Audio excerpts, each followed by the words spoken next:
प्रभु यीशु मसीह के मधुर नाम से मैं आप सबको जय मसीह की कहता हूं और मैं धन्यवाद करता हूं परमेश्वर का, जिसने हम सबके जीवन में ये बहुत ही सुंदर समय दिया है।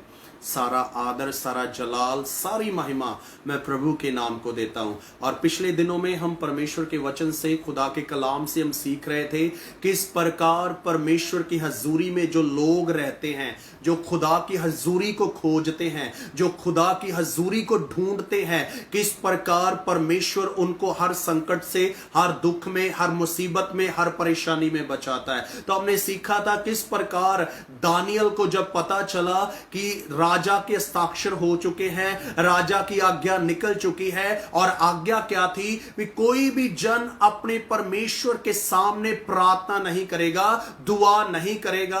और कलाम कहता है, जब हम आगे वचन को पढ़ते हैं तो लिखा है, जो प्रार्थना करता पकड़ा गया, दुआ करता पकड़ा गया, उसको भूखे शेरों की मांद में या गुफा में डाल दिया जाएगा। और कलाम, खुदा का पवित्र शास्त्र वचन इस प्रकार कहता है कि जैसे ही दानियल को पता चला कि हस्ताक्षर हो चुके हैं, आज्ञा निकल चुकी है, तो कलाम कहता है दानियल अपने कमरे में गया और कमरे में बैठकर अपने घुटनों पर होकर परमेश्वर से प्रार्थना करता है, दुआ करता है। तो हम सीख रहे थे किस प्रकार परमेश्वर ने अपने एक दूत को भेजकर दानियल को बचाया। जो खुदा की हजूरी को ढूंढते हैं, परमेश्वर उनको बचाता है, परमेश्वर उनकी रक्षा करता है, परमेश्वर उनकी मदद करता है। और हमने सीखा था, खुदा का दास दाऊद कहता है, एक वर मैंने यहोवा से मांगा है और उसी के यत्न में लगा रहूंगा कि जीवन भर, जिंदगी भर, जितनी देर मैं इस दुनिया में रहता हूं, जितने साल मैं इस दुनिया में रहता हूं, मैं एक एक पल, एक एक दिन मैं परमेश्वर की हजूरी में वास करना चाहता हूं।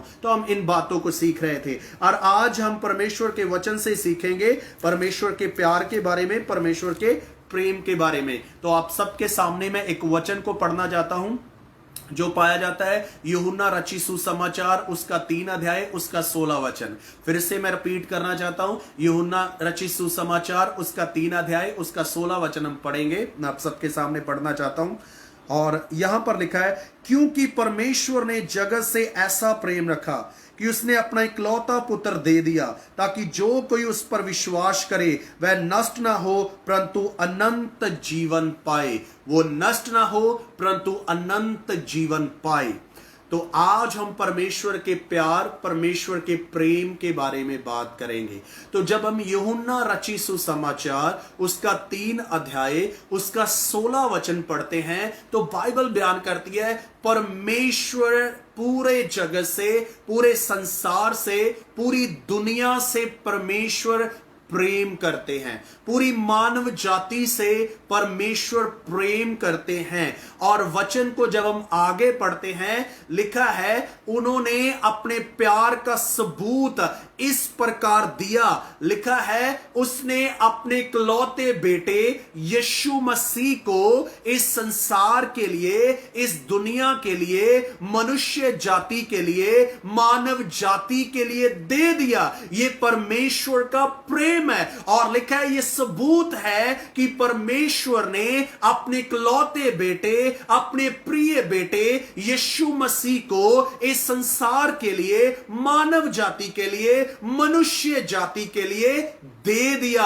और कलाम वचन को जब हम पढ़ते हैं तो रोमियो की किताब में इस प्रकार लिखा है, जब हम पापी थे, जब हम गुनाह में थे, जब हम खुदा से दूर थे, जब हम प्रभु से दूर थे, लिखा है परमेश्वर ने अपने प्यार की भलाई, अपने प्रेम की भलाई, अपनी मोहब्बत की भलाई हम पर इस प्रकार प्रकट की कि जब हम पापी थे, जब हम गुनाह में थे, जब हम परमेश्वर से दूर थे, जब हम परमेश्वर के बैरी थे, लिखा है उस समय परमेश्वर का इकलौता बेटा यीशु मसीह हमारे पापों के लिए, हमारे गुनाहों के लिए, हमारे अपराधों के लिए वो क्रूस पर, वो सलीब पर मारा गया। और कलाम, खुदा का पवित्र वचन इस प्रकार कहता है, उसके सर पर कांटों का ताज रखा गया और लिखा है उसकी दाढ़ी को नोचा गया और उसके मुंह पर थूका गया, उसको उसको ठट्ठों में उड़ाया गया और कलाम परमेश्वर का वचन कहता है उसके हाथों में कीलें ठोकी गई और पैरों में कीलें ठोकी गई। और इस प्रकार खुदा का वचन कहता है वो हमारे पापों के लिए, हमारे गुनाहों के लिए, हमारे अपराधों के लिए हुआ।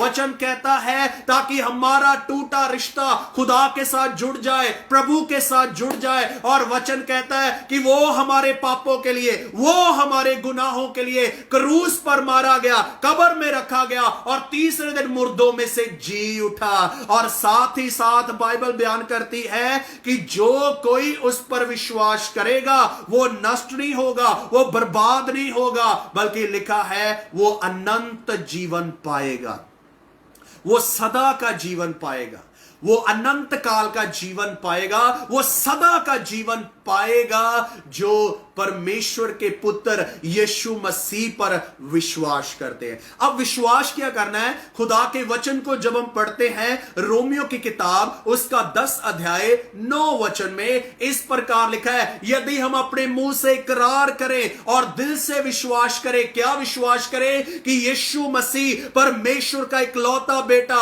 हमारे लिए मानव रूप लेकर, देह धारण करके इस संसार में, इस पृथ्वी पे आए और लिखा है वो हमारे पापों के लिए, हमारे गुनाहों के लिए क्रूस पर मारे गए, कब्र में रखे गए और तीसरे दिन मुर्दों में से जी उठे। जो कोई ये अंगीकार करता है, अपने मुंह से इकरार करता है, दिल से विश्वास करता है, बाइबल बयान करती है वो अनंत जीवन पाएगा, वो सदा का जीवन पाएगा, वो अनंत काल का जीवन पाएगा। और आगे जब हम रोमियो की किताब उसका 8 अध्याय उसका पहला वचन पढ़ते हैं तो वहां पर खुदा का कलाम कहता है, अब जो कोई भी यीशु मसीह में है उस पर दंड की आज्ञा नहीं है, उस पर दंड की आज्ञा, सजा को कम नहीं है, क्योंकि हमारे पास हमारा मुक्तिदाता प्रभु यीशु मसीह है। और कलाम कहता है कौन हमें परमेश्वर के प्यार से अलग करेगा? क्या कलेश, क्या संकट, क्या स्वर्गदूत, क्या शैतान, क्या गहराई, क्या ऊंचाई, क्या अकाल, क्या तलवार, कोई भी चीज हमें परमेश्वर के प्यार से अलग नहीं कर सकती। मैं एक वचन कहकर हम प्रार्थना में जाएंगे, हम दुआ में जाएंगे। जब हम पहला यूहन्ना 5 अध्याय उसका 12 वचन पढ़ते हैं तो वचन कहता है जिसके पास परमेश्वर का पुत्र है उसके पास जीवन है, और जिसके पास परमेश्वर का पुत्र नहीं है उसके पास जीवन भी नहीं है। आइए हम प्रभु की ओर जाएं, प्रभु की ओर जाएं और अपना जीवन, अपनी जिंदगी को प्रभु के हाथों में दें, क्योंकि वो हमसे प्यार करता है और अपने प्यार का सबूत उसने दिया, अपने इकलौते बेटे यीशु मसीह को हमारे लिए कुर्बान कर दिया, हमारे लिए बलिदान कर दिया। सो परमेश्वर आप सबको बहुत बहुत आशीष दे। खुदा का अनुग्रह, खुदा का फजल, खुदा की दया सब पर बनी रहे। God bless you all.